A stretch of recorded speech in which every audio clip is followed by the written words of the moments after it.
So, the wire are tamed by the Leopards. The wait goes on for a win at the LSV. It can't go on like this, can it? It can. Welcome, Rob. Good evening, Adam. Welcome. Yeah, good evening, everyone. Welcome to another episode of 80 Minutes In. Yeah, another disappointing result on the weekend, wasn't it? It was a very disappointing weekend. But Barbara texted me not long after the game had finished, and so she looks forward to hearing our views on Saturday's game. It became a debacle. Yeah, it wasn't the best performance. Last week, loads of people have said it. Last week, we beat world champions Hull KR. I know obviously Hull KR were a bit off the boil, but we kept them quiet. We kept Tyrone May quiet. We kept the big names quiet. And as soon as we get to Leigh, as I've just said there, we've never won at Leigh away.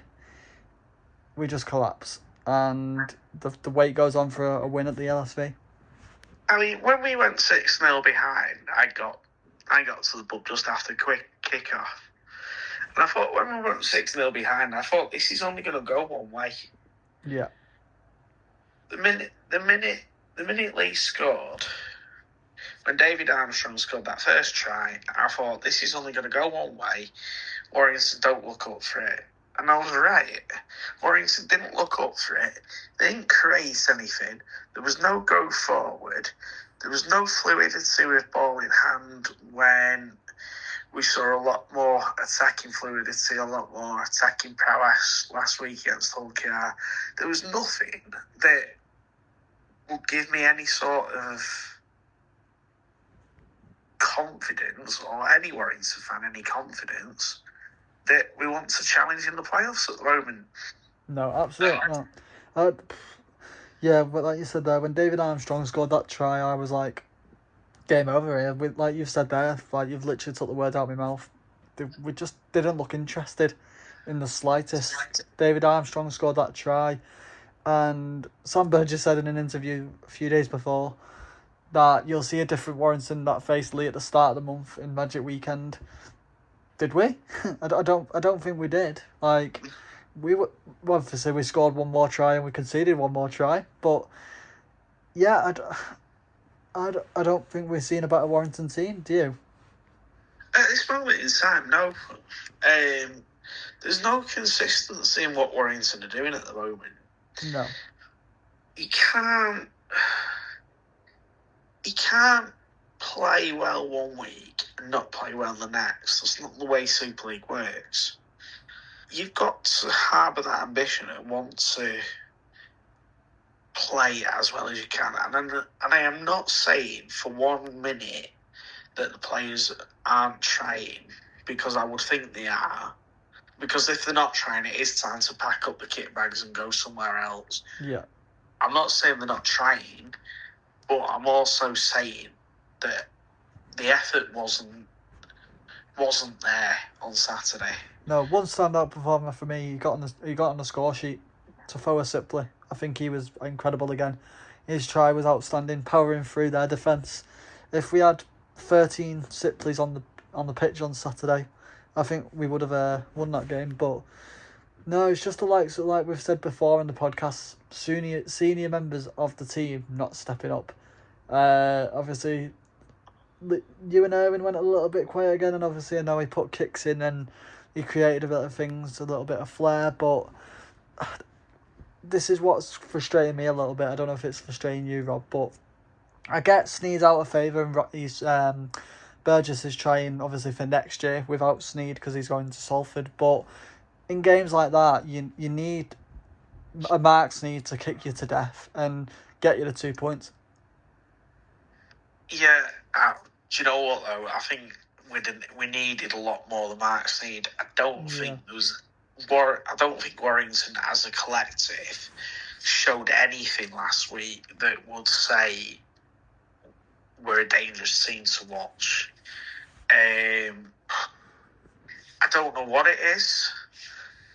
I can't put my finger on it.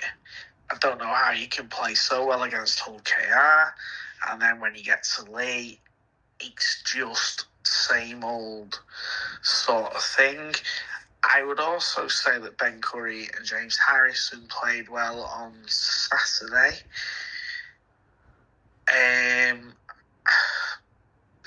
We went back, looking at it, we went back to how we were against Wigan, against Leeds. We were playing one-out stuff. We weren't moving the ball out quick enough. There was no second phase. There was no lead runners. There was no kicks to the corner. All the kicks were up in the air. There was multiples of the same old thing that we've done before, which is why we've got beat 6 times before, because these multiples of things don't work. Yeah. I mean, last weekend against Hull, I thought, brilliant. Right, turn the corner. Burgess said, we're going to see a better attack. We're going to see better of what they've been practicing. And I thought, yeah, okay, I get where Burgess is coming from on the Hull game. Then we get to Leigh, and it's like, oh no, we'll just go back to being one out. We'll not put any creativity. We'll not do this. We'll give stupid penalties away. In the second half, Warrington completed at 56%. They were completing 70 to 80% in the first half. Yeah, as we've said before, Shakira, the stats don't lie, do they? They don't lie. Barry McDermott on comms on Saturday said sometimes things aren't going your way. He said Warrington haven't. He said today was one of those days where things haven't gone right. They've had errors. They've had penalties. And he also tagged on to the end of it, we've had refereeing decisions. Now, I'll come on to that because I don't think it's primarily down to refereeing decisions. I think even without the refereeing decisions, we'd have lost that game because for whatever reason, the Hearts weren't in it on Saturday. I mean, here's a question for you. How much more patience have the fans got? Yeah. Like you said before, Barbara said she can't wait for our podcast. I think we're nearly at the end of our tether, if we're being quite honest. We spoke obviously after the game, and you said I can feel a full rant coming on, and said, Rob, if it needs to come out, it needs to come out. Like as we've said all along on this podcast, it's for the fan. It's made by the fans, for the fans, and we're literally just two fans who love the game of rugby league, love Warrington Wolves, and we're speaking on behalf of fans who feel the same as us. Like, yeah, and I think fans. Sorry, I'm just going to say this while it's in my head. I think fans are starting to feel why do they keep investing money? Yeah. I mean, it's the club they love, it's the club they support, but they get to a point where you think, do I keep investing that money? Do I renew a season ticket? Do I go in the shop? It does, like we said before, it has an all-round effect as well. Yeah, like obviously my mate went on Saturday. Obviously we mentioned it last week. It was £30 a ticket, and I didn't go. I spent my £30 better off elsewhere. I went for a nice meal, and I had more. The bar and the restaurant had more atmosphere than it did at the Warrington on the LSV on Saturday. I couldn't imagine being there on Saturday. I think it would have been obviously toxic. The environment would have been horrible. But no, you're spot on. I don't know why. Obviously, I love the club. Don't get me wrong. Obviously, like some people say, I only turn up in big games. I don't. I obviously like you've mentioned, Rob. Why do I keep wanting to put my own money, what I hard-earned money, into that club when, obviously, like we've mentioned before, the players are showing effort, but are they? I don't know. And yeah, and it's a £27 again on Saturday, for Castleford away. And then obviously petrol costs and stuff. I honestly don't know where we go from here. Obviously, like you've mentioned to me, where are the board of directors? Where's Karl Fitzpatrick? Where's Stuart Middleton? Where's Simon Moran's coming out saying, this is what we're trying to aim as a club. Like, you've got to be patient. Obviously, like Adam said in the podcast the other week, like, cheers to Adam for this. He said there's no point just putting a post on social media to try and block out the negativity, saying we go again. No. It's losing Warrington Wolves fans, and yeah, I honestly don't know what to say. It only gets you so far. I mean, Gary Chambers on a podcast the other week, he said it is a process and it does take a bit of time to do. But as Matt Turner, the Warrington Guardian journalist, made the point, how much patience do you have to have if you've not won a title for 70 years? And let me just give you an example as well. And it's a current example. So Wakefield, they have a new owner. He's transformed the club. He's brought new atmosphere. He's changed the stadium. They've got a new stand built. There's lots of positives and lots of bricks they've put in since their relegation. And they are now second in the table and could kick on and potentially hit the grand final. They might not win it this year, but they're targeting the right direction. Yeah.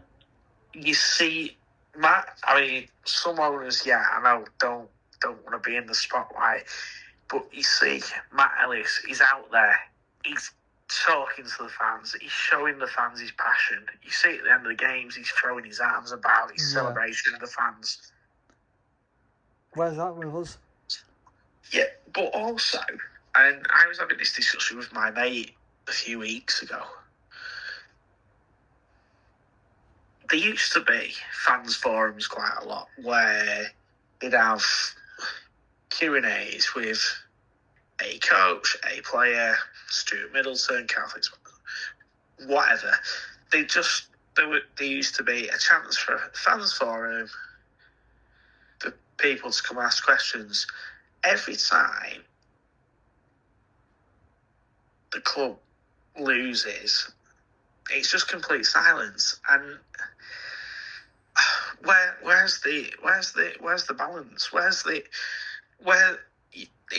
That's disconnecting from the fans. It's not giving fans hope, is it? It's not helping because fans are there struggling as it is as to whether they want to renew the season ticket for another year. Why don't they get out of fans forum or something? Give people a chance to come to the East End one Tuesday, Wednesday night. I mean, even if it's a couple of quid that goes to the supporters trust, I'd pay for it. Yeah. Give us Sam Burgess, give us Karl, give us Stuart Middleton. Let 300, 400 fans ask the question for a night. Let's hear what Stuart Middleton's ambitions are for Warrington Wolves. Let's hear what Karl Fitzpatrick's ambitions are for Warrington Wolves. Let's hear Sam Burgess tell us that we're going to be winning Super League in 27 or 28, whatever. Let's hear it. Let's have a fans forum. Yeah. Why are we not having it? Why all the time are fans being like, oh, just come again next week, it's all right, just come and pay your money at CAS and we'll be all right next week. So, I mean, sport, yeah, I get it, you do get good and bad performances, but give fans some hope, give fans something to just cling on to and look forward to.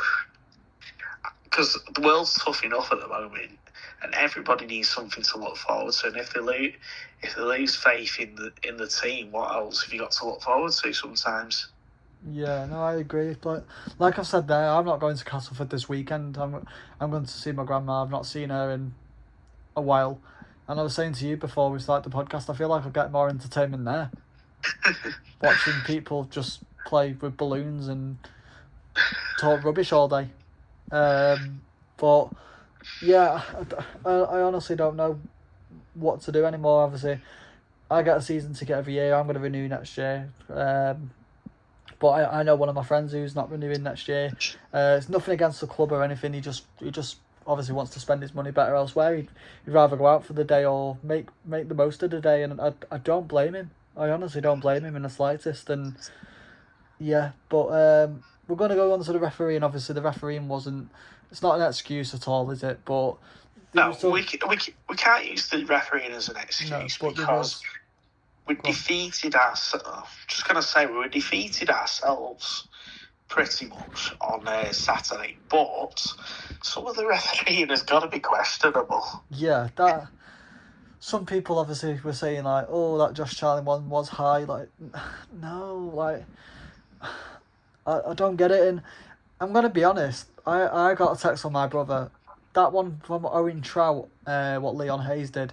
Owen Trout should have been simbing for like ducking his head. Yeah, play acting. Yeah, and we've seen it before with Liam Marshall in Wigan. He's done it before when Warrington have done it, and I don't understand it at all. It seems to be consistent, inconsistent, consistent, inconsistent. We've mentioned it all year round on the podcast. The referees are inconsistent. It depends. Whichever game you show up at, depends which way the refereeing. I mean, when I watched Wigan and Saints on Friday night, it was refereed completely differently to how Warrington and Leigh was on Saturday night. Huddersfield York, again, refereed completely different. And it's like you're playing a different set of rules with each referee, but it doesn't help with the flow of the game either. I mean, Yamala Hanley, he got 3 penalties because he walked into Ashton, he walked into Leon Hayes for shepherding. It's like, what? Yeah, no. It's like, what, why? Yeah.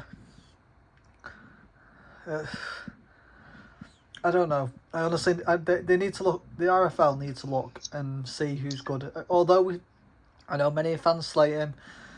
Chris Kendall is the best in the business. We'll give it. Let's do a little ranking. Like we'll do like top 5. I'm gonna go top 5. So 5 the worst, 1's the best. So top 5. Well, the worst referee is James Vella. If you've got James Vella involved, you're gonna be there until about 11 o'clock at night.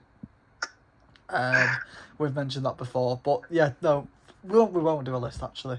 We've only got limited time here, but yeah, Chris Kendall's the best in the business. Although many fans slate him, he's the best in the business. But there needs to be if there was 10 Chris Kendalls, although fans would be frustrated, if they were him every game, he gets the games right 9 times out of 10, the game would be a better place. Yeah, I mean, Super League used to have referees such as the Connolly brothers, Stuart Cummings, Russell Smith, Ashley Klein, Phil Bentham, Ben Failer, Steve Ganson, Ben Failer, Richard Silverwood, Karl Kirkpatrick. I always get that one wrong. And they were good, top class, consistent referees. Here's one for you, Rob. Ian Smith. Oh, Ian Smith, yeah, what a referee. He works now, I think, for Rugby League Cares, doesn't he? Yes, he does. He does a lot of mental health stuff with Rugby League Cares. And I am not slating any of the referees personally, because we don't know them. No. But all we want is a little bit of consistency. Because at the moment, we're not getting this consistency that we've been promised. No. And it's not good. It's not good. If your TV contract's up this year, if you're selling this to new broadcasters, say, come have a look at Rugby League, great sport this. Oh, why is there so many stops? Why is it doing this? Oh, it's a bit stop-start this. Well, apparently Sky Sports has signed a new deal for Rugby League next year. I don't know how much or anything, but yeah, apparently we've signed a new deal with Sky Sports next year again. Yeah, I don't know how true it is with what the rumours are as well. Yeah. But that, I mean, we can part that bus for another day. But all we want from the referees is a little bit of consistency.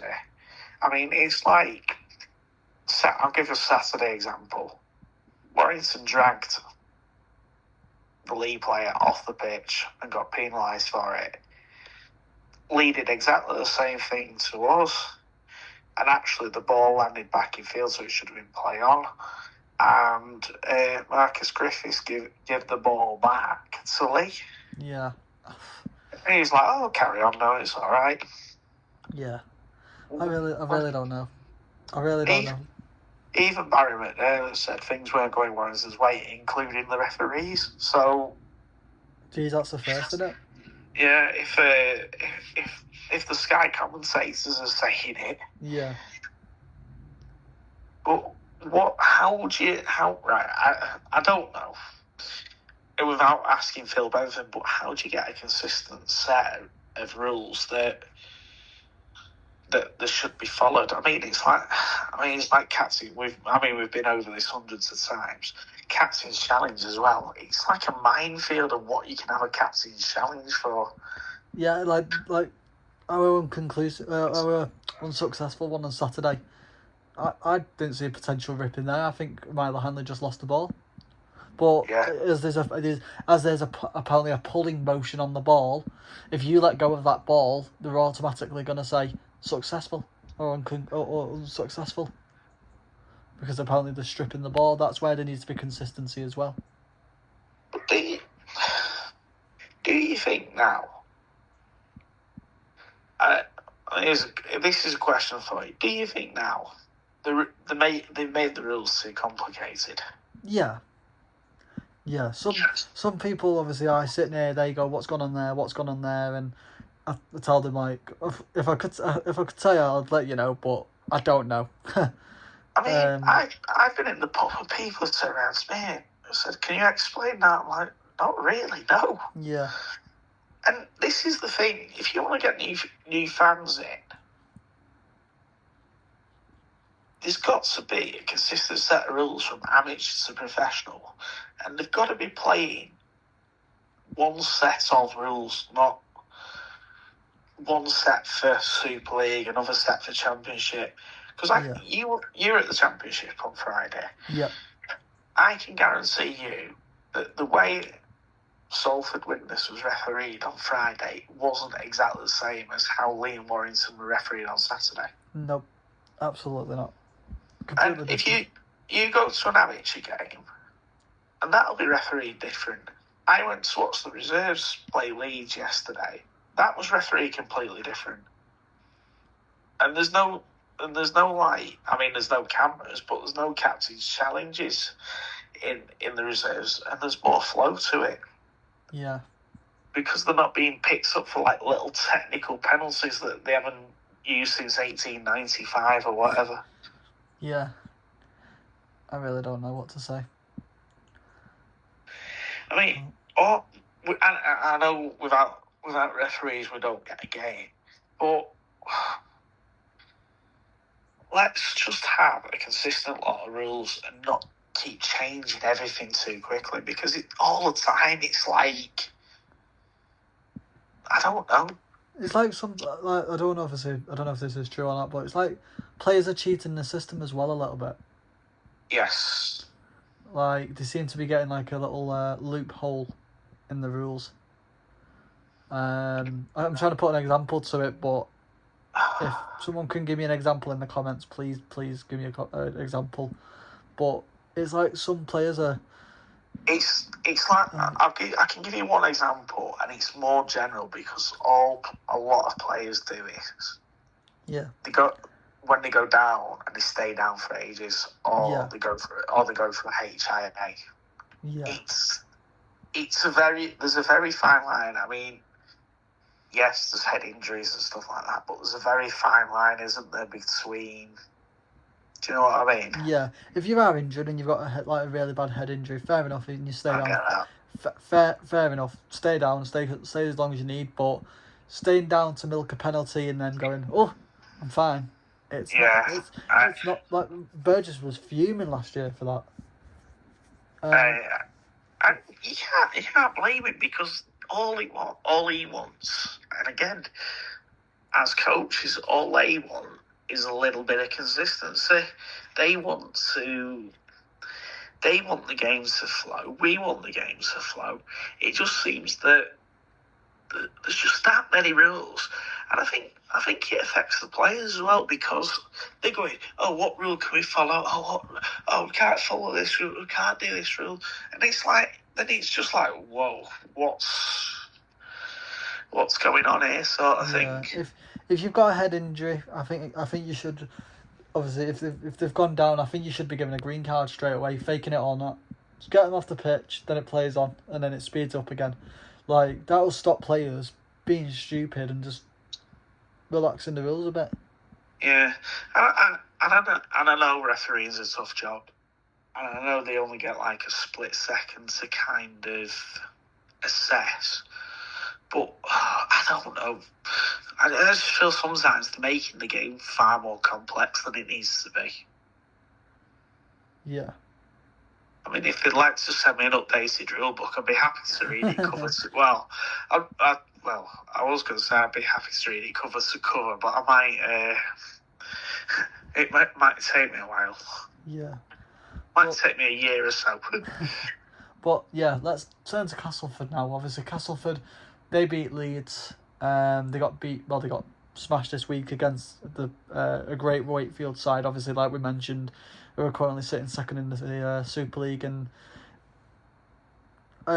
we've said it before, I think, I don't know if we were doing the podcast then, but we've said that,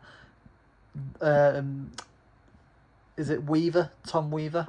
Tom Weaver and Dejan Arce. They're going to be Nathan Cleary this week. I'm going to be honest, and I know Barbie was going to be like, oh, you're so negative, Adam, but we always lose at Castleford away as well. I remember last year, it came up on my memories, when we played in the pink kit. I had to go to, is it the Escape? The Escape place. Yeah, I had to go there to go to the Adidas store to get a little coat because it was down in rain. I remember you telling me that. Yeah, and and I thought, why do I spend my money on this? But yeah, I don't know. Barbara's gonna be like, why are you so negative? But yeah, I think we're gonna get beat again this week. If I'm being quite honest, I don't think. Obviously, they've shown signs of against Leeds. They've got that fighting back spirit. They turn up for one in each other. They play well. They might do the little things wrong. Obviously, they might knock on a little bit or incorrect play the ball. But when Castleford, they've got, I think they've got, obviously we've got pace down the wing with Ashton, but they've got Jason Gary, who's a great player.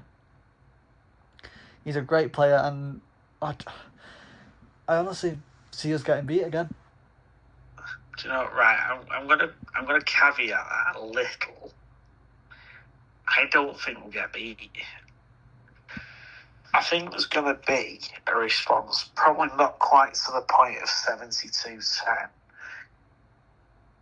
but I do think there'll be a response. I don't think, for all money, even though Cass might have destroyed or got the best of Leeds. I mean, they got destroyed on some Saturday against Wakefield. They're not the 10th in the table. They've won 7 and lost 13. Yeah. I don't, honestly and truthfully, I don't think they're going to prove much of a match for Warrington on Saturday. And I'm not just saying this from a Warrington perspective. They're not backing up performances. They had a good win against Leeds, which obviously took a lot out of them, but then they've come back down to earth pretty quickly. Yeah. Wait, I'll tell you, right, so this is where Castleford are at the moment. Wakefield had a man sent off on Friday, so Cass should have took full advantage. They failed to take full advantage, and Wakefield just kicked up another gear. And once Wakefield kicked up another gear, I didn't watch it because I was watching Wigan and Saints. Yeah. But looking at it, once once Wakefield kicks up another gear, Cass couldn't cope with them. So Cass, it was 13-12, and the 12 men of Wakefield beat Castleford 52-10. Yeah, I know what you are saying. Like, I don't obviously rugby players are great athletes and stuff, but it wasn't. This is gonna sound harsh, but it wasn't a top player. It was Matty Staunton, who's been there years. He's running out of gas a bit, and all you need to do is sub. Obviously, like, say for example, Tyson Smoothie for Caius Fatili, and you've got no chance. Tyson Smoothie obviously being announced. Obviously, he's leaving as well, going the Perth Bears. Yeah. But yeah, no. I'm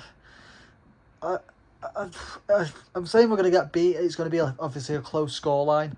But yeah, I think obviously they've got some players who obviously are ex Super League experience. Obviously, I know they're still in Super League. If you get what I'm trying to say. Yeah.